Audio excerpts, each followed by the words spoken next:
अस्सलाम वालेकुम नाज़रीन।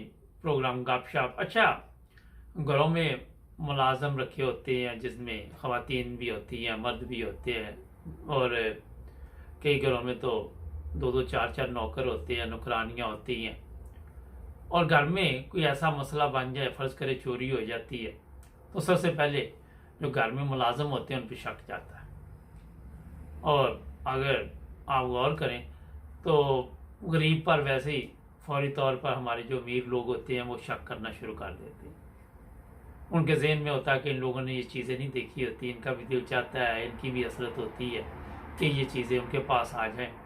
और इस तरह कई दफ़ा आपने देखा कि कुछ ऐसे मामला भी आते हैं, मगर अक्सर जो देखा गया घरों में जो लोग काम करती हैं, औरतें या मर्द, वो ईमानदार होते हैं, क्योंकि उनको पता होता है कि अगर हम कोई ऐसी हरकत करेंगे तो उससे हो सकता है कल को ये नौकरी भी जाए, जेल में जाएंगे बच्चे, और उनको ये भी पता होता है कि पकड़े तो जाना ही है।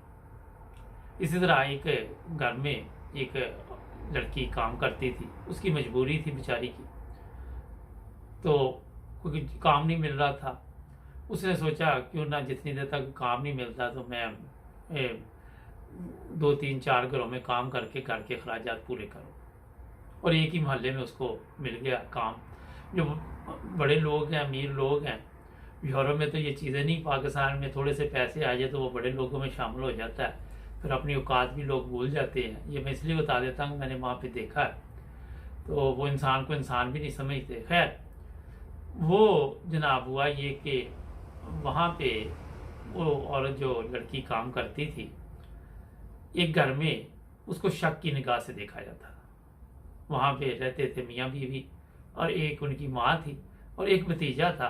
वो रहता तो साथ नहीं था, मगर वो बाहर से आता था और अपने चच्चू के साथ जो भी ऑफिस था, जो भी कारोबार था, वो साथ इकट्ठे काम करते थे। खैर, हुआ ये कि ये जो लड़की थी, इसने बड़ी कोशिश करके तो ये सोचा कि ये घरों में ज़िंदगी किस तरह गुजरेगी, बर्तन धो के, सफाई पोछा लगा के, बड़ी मुश्किल थी। दो बच्चियां थी इसकी, और दोनों बच्चियां माँ के पास रहती थी, यानी कि इस औरत के माँ, ये लड़की की माँ के पास।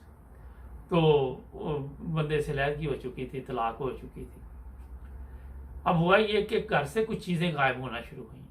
कभी कोई सोने की चीज़ गुम जानी, कभी कोई कीमती चीज़ें वाला, कभी घड़ी, कभी कुछ कभी कुछ। अब शक सारा इस औरत पे जाए उनका, बड़ी परेशानी बनी। अब होता तो ये है कि अगर आप के को किसी पे शक हो जाता तो आप उसे नौकरी से फारग कर देते, मगर यहाँ ये भी नहीं किया गया। खैर, एक दिन इसे लड़की ने कहा कि मुझे एक फैक्ट्री में काम मिल गया, तो मैं कल से आपके घर पे नहीं आऊँगी। तो वो जो बेगम साहिबा थी वो नाराज़ हुई। उन्होंने कहा जी हमारे घर से तो ये चीज़ें चोरी हुई। उसमें एक 3 लाख का सोने का सेट भी चोरी हुआ था, वो सेफ में पड़ा हुआ था। अब इसने कहा जी ये चीज़ें चोरी हुई हैं, ये पहले पैदा करो फिर चली जाना। खैर, उसने कहा मैंने तो चोरी की नहीं आपकी कभी। वो वापस अपने घर चली गई काम छोड़ के। अब ये लोग उसके घर गए और उसको धमकियाँ दी। जो भतीजा साथ था वो भी, और ये दोनों मियाँ बीवी भी। मियाँ थोड़ा शरीफ आदमी था, वो कम बोलता था। तो ये जनाब उसने घर से फिर बड़े सख्ती से कहा कि मैंने चोरी नहीं की। तो ये पुलिस स्टेशन आ गई। अब पुलिस हमारे जो पाकिस्तान इंडिया की, आपको उनकी हालत का अंदाज़ा तो है कि दिमाग उनमें जितना अल्लाह ताला ने दिया हुआ, वो सिर्फ तशद्दुद के अलावा कोई ज़ुबान नहीं उनके पास, या गालियाँ या तशद्दुद सीखा ही नहीं, अक्ल मौत है ही नहीं। खैर, वो इस औरत को उठा लाए और इससे पूछा। इसने कहा नहीं मैंने चोरी नहीं की। फिर इसको तशद्दुद किया गया, अदालत से रिमांड लेके 2 औरतों ने मारा पीटा, और 6 दिन इस औरत ने कहा कि हाँ मैं चोरी की। अब इसके जो इकरार किया तो अदालत में पेश किया गया, तो इसे फिर जेल भेज दिया जाता वहाँ पे। अभी सज़ा से पहले भी, ताकि रिमांड तो होता नहीं पुलिस स्टेशन से। खैर, वहाँ जब इसको भेज दिया गया तो जो एक पुलिस वाला था, पता नहीं अल्लाह ताला ने उसके दिमाग में डाल दी। ऐसे इन लोगों के दिमाग में काम ही कुछ चीज़ अल्लाह ताला डालता है। तो जो पाकिस्तानी पुलिस है हमारी, ये इंडिया की, खैर, उसने सोचा कि ये 5 दिन मार खाती रही और 6ठे दिन इसने क्यों कहा कि ये चोरी की है। और फिर दोबारा उसने इंक्वायरी शुरू की। वो घर गया, वहाँ से चेक किया कहाँ कहाँ से चीज़ें गायब हुई। पहले ये तफीक नहीं मिली उनको, पहले इल्ज़ाम के चक्कर में उस बेचारी औरत को मारते थे और फैक्ट्री से पकड़ के लाए, जहाँ काम करती थी, सबके सामने उसको दिखे मारते लेके आए, जो वहाँ का तरीकाकार है। और फिर ये हुआ कि वो जब घर में गए तो उन्होंने कहा, ये सेफ से कैसे आपका ये जो सोने का सेट है गोल्ड का, ये कैसे चला गया?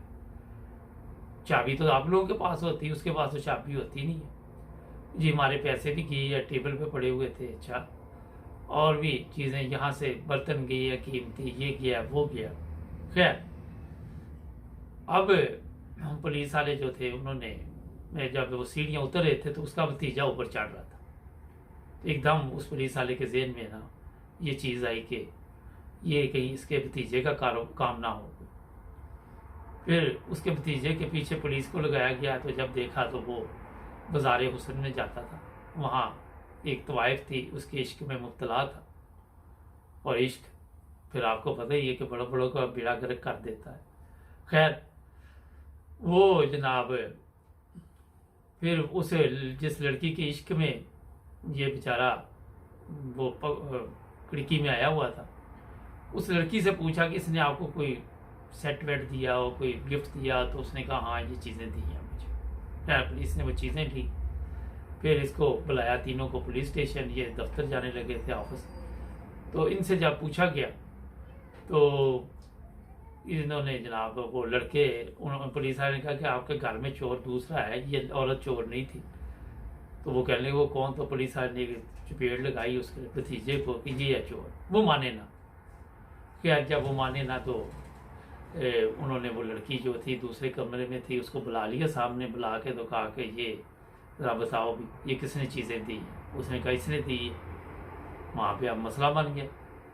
फिर बाद में जब पता किया जनाब अच्छी तरह, वो जो तरीकाकार पुलिस का होता है, तो वो मान गया कि मैंने चोरी की है, मैं ये चीज़ें चुराता था। मगर एक और गेम डाली थी कि मैं अकेला नहीं था, इसकी माँ भी शामिल थी लड़की की। माँ को बुलाया गया, माँ ने कहा मैंने इसको क्यों कहना था चोरी करे। पकड़ा यहाँ से गया कि वो जहाँ भी क्वार्टर थे, जहाँ भी ये लोग रहते थे, जो भी इनके मकान थे, वहाँ चौकीदार बैठा होता था, तो वो आने जाने वाले हर बंदे का वो नोट करता था। तो उसने बताया कि ये जब सब लोग काम पे चले जाते हैं, मेम साहबा भी चली जाती है और साहब भी चले जाते हैं, तो ये बाद में चक्कर लगाता घर का और सारा इल्ज़ाम उस गरीब औरत पे लगाते रहे। फिर बहरहाल उस औरत को अदालत में दोबारा दरख्वास्त दे के तो रिहाई मिली, लेकिन वो जब जाने लगी तो उससे पूछा गया कि आपने आखिरी दिन चोरी क्यों कबूल कर ली? तो उसने कहा कि मेरी 2 बेटियां थी और मैं सोच रही थी कि मैं जेल चलेगी तो इनकी ज़िंदगी बर्बाद हो जाएगी, बेहतर है मैं मान जाऊँ, शायद मेरे खिलाफ जो दर्जा पेपर वो वापस ले लिया जाए, जो FIR है। और मैंने आपसे बात भी की थी, उस औरत ने जेल में बताया था पुलिस वाले को कि मैं हर महीने काम करके इनके जो चोरी की चीज़ें गई हैं उसका 10,000 रुपया हर महीने वापस करती रहूँगी। मगर पुलिस वालों ने ये बात पे उस वक्त गौर नहीं किया। और इसी तरह जब ये तहकीक कर रहे थे तो पुलिस वाले उसके मियाँ के पास भी गए जिसने तलाक दी थी। उन्होंने कहा उस पर चोरी का इल्ज़ाम, उसने कहा और तो जैसे कि भी वो है मगर वो चोरी नहीं कर सकती। फिर पुलिस वाले उन 4-5 घरों में भी गए जहाँ पे वो काम करती थी, वहाँ भी पुलिस वालों को उन्होंने कहा कि वो चोरी उसने कभी नहीं की, वो तो कोई खाने की चीज़ भी हम देते थे तो वो खाती थी, नहीं तो वो नहीं खाती थी। इसी तरह उन्होंने उसकी माँ को पूछा तो लड़की जब मानी तो उन्होंने पूछा था कि ये पैसा जो तुमने लिया चोरी करके तो इसकी चीज़ें क्या ली? उसने कहा मैंने महंगे महंगे ब्रांडेड कपड़े ले लिए। जब पुलिस वालों ने उसकी माँ के घर उसकी बच्चियों की हालत देखी तो कपड़े उनके बदन पे ऐसे ही थे जैसे वो गरीब गुरबा के होते हैं। वहाँ से पुलिस वालों को बाद में ये अक्ल आई, जो चीज़ें पहले करने वाली थी वो बाद में की गई। मैं ये चीज़ें आपको इसलिए बता रहा हूँ कि हमारे जो लोग पुलिस में हैं या जो भी ऐसे लोग हैं फौरी तौर पर गरीब लोगों पे शक करके उनको पुलिस के हवाले कर देते हैं, उन पर तशद्दुद करते हैं, उन पर क्या गुजरती है। वो एक दफ़ा यहाँ पे कोई बदनाम हो जाए तो वो दोबारा पाँव पे किस तरह खड़ा हो सकता है। फिर ये औरत गई जिसने इल्ज़ाम लगाया था उसके घर और उसने माफ़ी मांगी और उसने कहा कि मैं कोशिश करूँगी तुम्हें दोबारा उसी तरह ज़िंदगी में लेके आऊँ जिस तरह तुम रुसवा हुई।